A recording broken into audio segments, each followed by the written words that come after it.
नमस्कार, आप सभी का एक बार फिर से स्वागत है हमारे चैनल भक्ति ज्ञान में। आप सभी को नवरात्र के दूसरे दिन की हार्दिक शुभकामनाएं।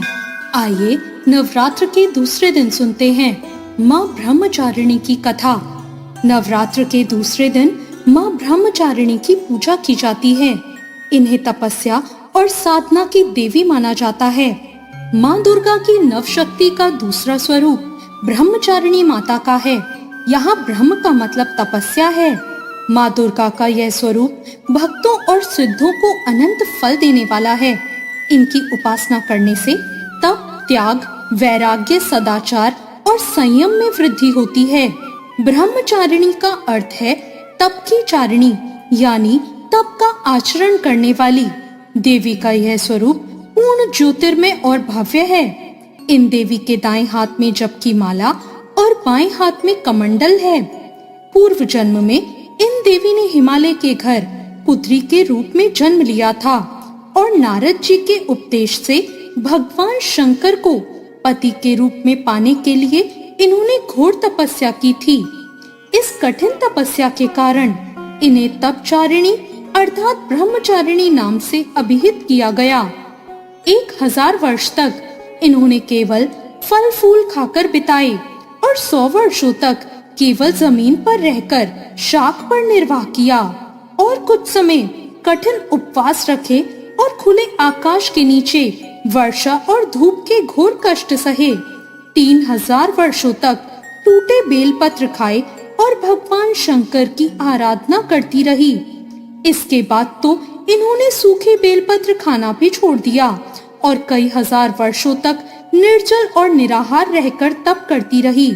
पत्तों को खाना छोड़ देने के कारण इनका नाम अर्पणा पड़ गया। कठिन तपस्या के कारण देवी का शरीर एकदम क्षीण हो गया। देवता, ऋषि, सिद्धगण, मुनि सभी ने ब्रह्मचारिणी माँ की तपस्या को अभूतपूर्व पुण्यकृत बताया और उनकी सराहना की। उनसे कहा, हे देवी, आज तक किसी ने इस तरह की कठोर तपस्या नहीं की।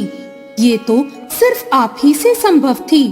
आपकी मनोकामना परिपूर्ण होगी और भगवान चंद्रमौली शिव जी आपको पति के रूप में प्राप्त होंगे। अब तपस्या छोड़ो और घर लौट जाओ। जल्द ही आपके पिता आपको बुलाने आ रहे हैं। देवी की इस कथा का सार ये है कि जीवन के कठिन संघर्षों में भी मन विचलित नहीं होना चाहिए। माँ ब्रह्मचारिणी देवी की कृपा से सर्व सिद्धि प्राप्त होती है। माँ ब्रह्मचारिणी की पूजा के लिए स्नान करके शुद्ध वस्त्र पहने। घर के मंदिर या पूजा स्थल में माँ की प्रतिमा या चित्र स्थापित करें। साथ ही माँ ब्रह्मचारिणी का ध्यान करें। उन्हें चंदन, अक्षत, पुष्प, धूप और नैवेद्य अर्पित करें। माँ को विशेष रूप से सफेद पुष्प और चीनी या शक्कर अर्पित करना शुभ माना गया है। फिर माँ का मंत्र जाप करें, स्तुति करें और प्रार्थना करें। या देवी सर्वभूतेषु माँ ब्रह्मचारिणी रूपेण संस्थिता, नमस्तस्यै नमस्तस्यै नमस्तस्यै नमो नमः। ब्रह्मचारिणी माता का बीज मंत्र है ओम देवी ब्रह्मचारिणे नमः। माता का शक्ति समृद्धि मंत्र है ह्रीं श्री अंबिकाय नमः। माँ ब्रह्मचारिणी को कमल का फूल चढ़ाना बहुत शुभ माना जाता है। कहते हैं कि माँ ब्रह्मचारिणी को ये फूल अर्पित करने से ज्ञान की प्राप्ति होती है।